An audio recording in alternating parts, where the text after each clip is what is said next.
The United States Senate Agriculture Committee heard directly from farmers and ranchers this week about the challenges they are facing in the agriculture economy. Among those testifying on the Hill this week was Montana sheep rancher Ben Lehfeldt, president of the American Sheep Industry Association. He shared firsthand insight on key issues impacting producers nationwide.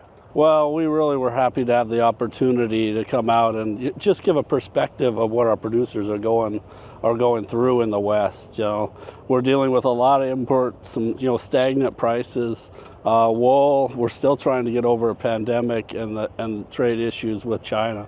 We just tried to really give a perspective of what's going on and what we need for producers in the U.S. and the western Montana, Wyoming, Idaho. Lehfeldt shared a few priorities for the sheep industry during his testimony. Yeah, we really need a risk management opportunity in this next farm bill, and I stress that today. We have no futures markets. We have no risk management for our producers. We need that to stem some of that volatility in the sheep industry, and that's what we asked this committee, and we're going to continue to ask as we move forward. We've got some really great ideas from our folks in the ASI office on how to do that. He also highlighted the role sheep play in land management. Across the country, there's so much opportunity with the sheep industry. We've got wildfire control going on in California. That should be front and center in this town. We've got noxious weed work that we do in Montana. We've got brush control that both sheep and goats are doing. So, as for the farm bill, I think you talk to all of the livestock groups, that certainty is a big thing.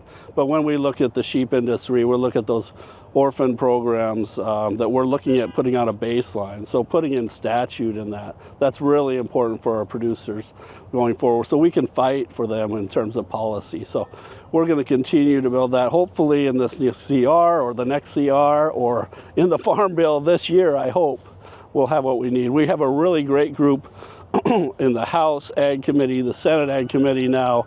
In 3 or 4 weeks, we'll be here for our fly-in. I encourage anybody from the industry to make sure and sign up so we can get that voice heard across the U.S. and in this city to fight for what we need as sheep producers. Lawmakers say these firsthand accounts from livestock, grain, and specialty crop producers will help them shape future farm policy and, of course, the next farm bill.